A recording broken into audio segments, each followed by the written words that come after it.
Welcome to Divine Wisdom Network. In the annals of history, few stories are as gripping, as dramatic, or as divinely orchestrated as the story we're exploring today. It's a tale of a hidden identity, a genocidal plot, and one woman's breathtaking courage that changed the course of history. Her name was Hadassah, but the world would come to know her as Queen Aster, or as she's known in the West, Esther. This is the story of the secret queen who rose to power for such a time as this. Part 1. The Secret Queen. Our story begins in the vast Persian Empire during the Jewish exile. A beautiful Jewish orphan named Hadassah is raised by her wise cousin, Mordecai. When the Persian king Ahasuerus deposes his queen, Vashti, he searches the empire for a new bride. Hadassah, given the Persian name Aster, is taken to the palace, but Mordecai gives her a crucial command: hide your Jewish identity. Aster wins the favor of everyone she meets, including the king, who crowns her Queen of Persia. All the while, her true heritage remains a secret, but this secret would soon become the key to the survival of her people. Part 2. The Genocidal Plot. The crisis begins with a man named Haman, promoted to the highest position in the kingdom. Haman demands that all bow down to him. Mordecai, a Jew who bows only to God, refuses.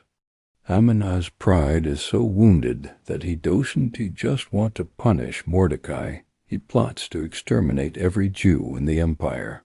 He manipulates the king into issuing an irreversible decree, setting a single day for a state-sanctioned genocide. The date is chosen by casting lots, or Purim.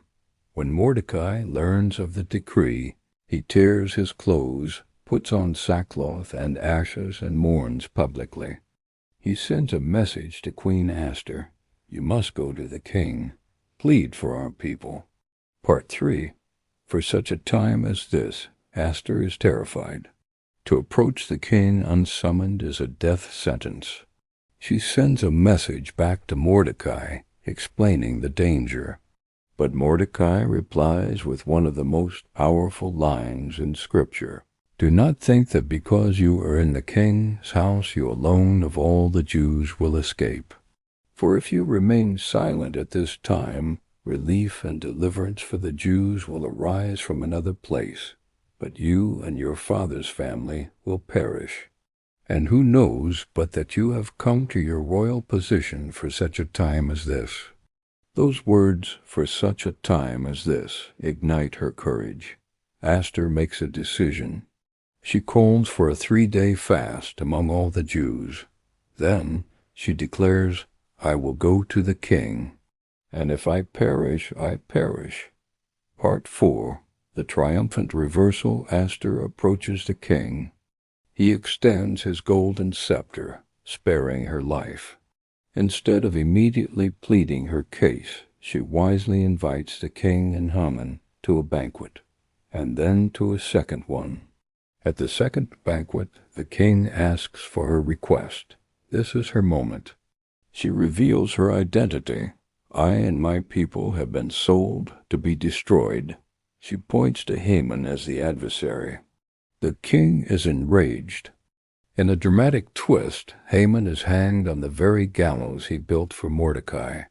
The Jews are given the right to defend themselves, and they are saved.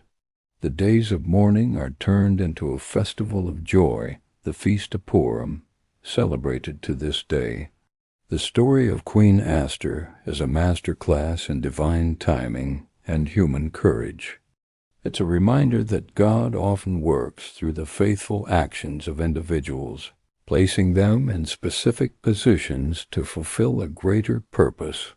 Her story asks us a profound question.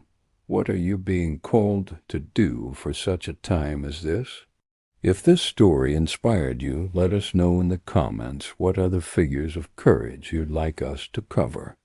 Don't forget to like this video, subscribe to Divine Wisdom Network, and hit the bell for more journeys into the wisdom of the ages.